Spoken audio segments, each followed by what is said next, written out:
Hi Year 7s. Today we're going to look at finishing your artwork using textures that we've monoprinted also. You'll also use coloured pencils and inks and different coloured paper to complete your work. First, here's how to make textured paper. We use transparent paper to print onto.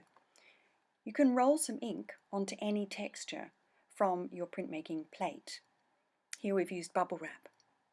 You can print that bubble wrap face side down directly onto your print, or you can print it onto some transparent paper which you can collage later onto your work. This lace has created a beautiful texture. You can also texture the piece of ink that you've rolled out to create a textured print. You can paint different shapes or patterns onto the plate and print from those. You can also use two colours, rolling them together and texturing the work, and then putting a piece of tissue paper across the top, monoprint them off. To complete your artwork, you need to trace the transparent paper over your still life monoprint.